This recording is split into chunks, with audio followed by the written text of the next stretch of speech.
Hi, this is Vape Juice TV. I'm David, and this is our tutorial series on how to change a coil on a kit. If you've got a kit that's proving particularly troublesome, stick around and we'll show you exactly how to change it.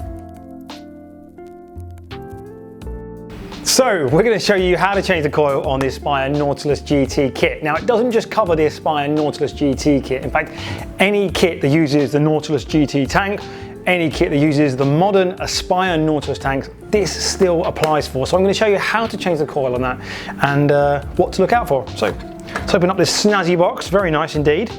We've just been eyeing this, very nice, little rose gold and black edition.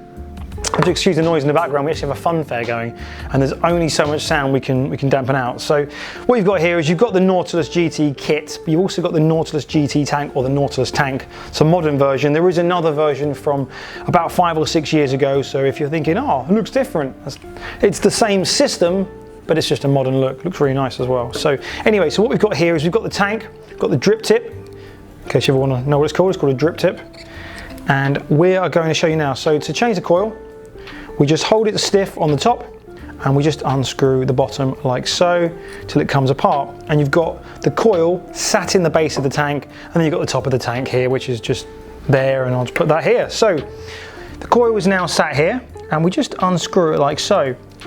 Now when it comes to changing a coil, because we use an electric circuit, we want to try and reduce moisture. You get condensation build up in these kind of devices.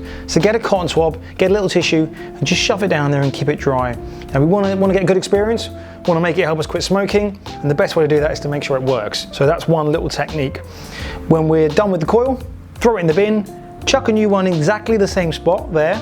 Don't over tighten it, because what happens is you can't get it out next time.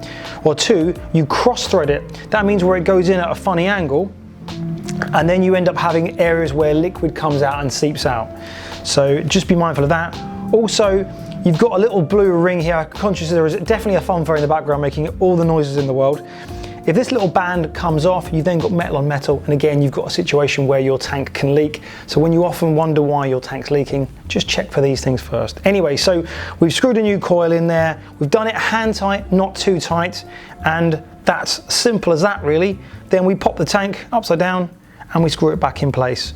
And that's how you change a coil. Now, probably the question you're going to ask me next is, how do I know when to change a coil?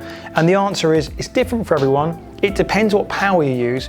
But what I would say is on the bottom of that coil, you can see inside it. When you look inside it, if it's gone brown and dark and sort of gooey, that means it's been sort of backed up, filled up with sweeteners, with nicotine. Time to throw it in the bin. 2, 3, sometimes 4 weeks if you're lucky, but also if it starts to feel tougher to draw, to inhale, and some of the flavour's no longer there from the liquid's still got the flavour. What's happened is the coil is blocking that flavour coming through, so that's when it's time to change a coil. So a few weeks, but it's not that hard. Hold the top, unscrew the bottom, don't over tighten it, don't forget to recycle, and that's how you change the vape coil on a Nautilus tank.